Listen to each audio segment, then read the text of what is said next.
천주사적 싸움의 내막을 밝힌 곽정환의 사필규정. 2. 종교와 교회의 시대를 넘어서 가정의 시대로. 세계기독교통일신령협회는 1954년 5월 1일 서울 성동구 북학동에 있는 조그만 집에서 창설되었습니다. 피난처 부산 범내골 초막에서 서울로 올라와 초라한 집을 새로 얻고 이 집 때문에 세계기독교통일신령협회라는 간판을 걸었지요. 집의 대문이 낮아 간판도 높이 달 수 없었고 성인들이 들어가려면 머리를 숙여야 했습니다. 세계기독교통일신령협회는 흔히들 긴 이름 대신에 통일교회라고 불렀습니다. 이 통일교회라는 명칭은 아버님이나 우리가 만든 것이 아닙니다. 기성교인들과 세상 사람들이 그렇게 부르면서 어느덧 우리 내부에서도 별 생각 없이 통용되었던 것입니다. 통일교회가 출발할 당시 아버님은 분명히 말씀하셨습니다. 나는 새로운 종파나 교파를 설립하기 위하여 이 길을 출발하지 않았다. 하루라도 빨리 이 교회의 간판을 내릴 날을 학수고대한다. 많은 사람이 그 큰 뜻을 이해하지 못했지요. 그러나 이후로 오랜 세월 아버님께서 걸어오신 길을 살펴보면 그 말씀을 당신 스스로 일관성 있게 실천해 오셨음을 알 수 있습니다. 1970년대 후반부터 저는 아버님의 뜻에 따라 초교파 및 초종교 운동, 하나님에 관한 연례회의, 세계종교 청년 세미나 등을 맡아왔습니다. 1983년 4월 25일 아버님께서는 이를 총괄하는 국제종교재단을 창설하셨고 저는 이사장의 중책을 맡아 초종교 활동을 해왔습니다. 1985년 11월에는 제1차 세계종교의회를 개최했습니다. 종교와 종단을 초월한 최고의 성직자, 종교학자, 신학자, 영적 지도자들 600여 명이 모인 개막식 자리에서 아버님은 강조하셨습니다. 내가 아는 하나님은 분파주의자가 아닙니다. 하나님은 사소한 교리 내용에 사로잡히지 않습니다. 우리는 교리나 종교적 의식의 맹목적으로 복종하며 생긴 신학적 갈등으로부터 우리 자신을 해방시키고 그 대신 하나님과 살아있는 대화에 초점을 맞추어야 합니다. 그리고 폐회사에서는 다음과 같은 말씀으로 종교 간이 일치를 호소하셨습니다. 신인물이 바다에서 만나는 것과 같이 우리의 여러 믿음과 전통은 결국 하나로 만나게 됩니다. 살아 흐르는 강이 목적지인 대양은 지상에 있어서 하나님 나라의 건설입니다. 그토록 다양한 종교적 전통, 민족, 문화, 생활 양식이 한데 어울려 단합을 논하고 이 지구의 장래를 위해 깊이 토의한 적은 여태 없었습니다. 그것은 오직 아버님의 일관된 뜻 아래 무한한 희생과 투입이 있었기에 가능한 일이었습니다. 축복결혼, 만인을 위한 보편적인 의식. 1994년 5월 1일 세계기독교통일신령협회 창설 40주년을 기념하는 행사에서 아버님은 선포하셨습니다. 통일교회의 시대가 끝나고 오늘부터 가정연합의 시대입니다. 개인구원 시대에서 가정구원 시대로 전환되었습니다. 그러므로 지금까지 개인구원을 위한 신조였던 나의 맹세를 가정중심구원을 위한 가정맹세로 대신합니다. 1996년 8월에 미국에서 세계평화가정연합 창설대회를 거행한 아버님은 마침내 1997년 4월 10일 세계평화통일가정연합을 공식적으로 출범시키고 세계기독교통일신령협회의 간판을 내렸습니다. 생각해보세요.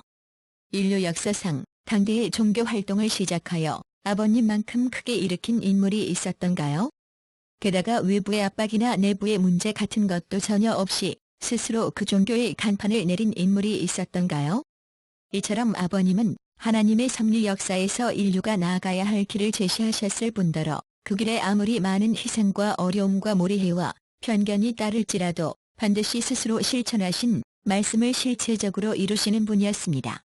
그분을 평생 가장 가까이에서 가장 오랜 시간 모셨던 저로서 자신 있게 드릴 수 있는 증언입니다. 참부모님께서는 오래전부터 교회 간판을 내릴 날을 고대하고 그날을 기다린다고 했습니다.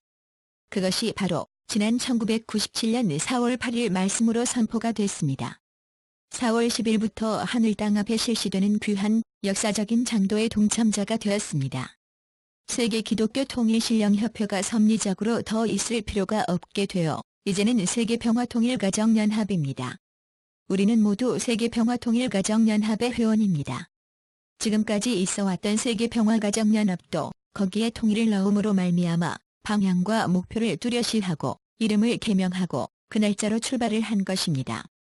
세계 기독교 통일신령협회는 섭리의 주류에서는 더 이상 필요 없는 입장이 되어 모두 세계 평화통일가정연합으로 하나가 되는 것입니다. 그 말은 무슨 말입니까? 이것은 눈으로 보고 느끼지 못해서 그렇지 인류사적인 대혁명입니다. 기독교의 간판을 기독교의 굴레를 벗었다는 것입니다. 곽정환 360만 쌍 축복원수는 하나님의 소망.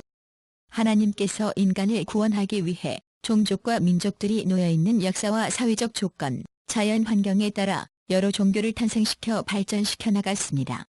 각자 다른 방법에 의해 구원의 길을 모색해 나왔습니다. 이 과정에서 종교들이 본연의 사명을 벗어나 종파와 교파를 이루어 오히려 분열과 갈등을 일으켜왔던 부분도 있었습니다. 하나님의 이상으로 보면 인간이 종교 속에 영원히 머무는 것이 아닙니다. 종교는 그 자체가 궁극의 목적이 아닙니다. 다만 타락한 인류를 이끌어 하나님과 본연의 부자 관계를 맺도록 가르침을 주는 학교인 것입니다. 학생들이 일정한 과정을 마치면 학교를 졸업하듯 타락한 인류가 구원에 이르러 하나님과 본연의 관계를 회복한 이후에는 더 이상 종교에 머무를 필요가 없는 것입니다. 아버님께서는 하나님을 중심으로 한 가정이야말로 본래 종교가 추구해야 할 중요한 목표임을 늘 강조하셨습니다. 이와 같은 차원에서 가정연합의 출발은 섭리의 중심이 종교로부터 가정으로 옮겨졌음을 의미하는 것입니다. 또한 종파와 교파와 상관없이 하나님을 부모로 인식하고 참된 사랑을 실천하고 참된 가정을 이루게 되면 하나님을 중심한 인류 한 가족의 일원이 될 수 있는 시대권에 진입했다는 의미입니다. 하나님의 창조 이상이 뿌리 내려야 하는 곳은 바로 가정입니다. 가정은 평화를 이루는 가장 기초적인 단위이며 참가정 이상을 실현함으로써 우주적인 평화와 하나님 왕국의 출발점이 되는 것입니다. 이러한 이상을 지상에서 실현할 수 있도록 해주는 실천적인 출발의 장이 바로 합동결혼식으로 알려진 축복결혼입니다. 저는 아버님으로부터 이러한 축복 행사를 실행하는 대표로 세움받는 은혜를 받기도 했습니다. 1961년 36가정 축복의 은사를 받은 다음 해부터 72가정, 124가정, 430가정, 또 축복의 보편화와 세계화 시대가 시작된 3만 가정, 인공위성 중계를 통해 전 세계적으로 집전된 36만 가정, 3,600만 가정, 3억 6천만 가정까지의 모든 축복 행사를 아버님의 말씀 아래 주도적으로 준비하고 진행했습니다. 더없이 영광된 일이었습니다.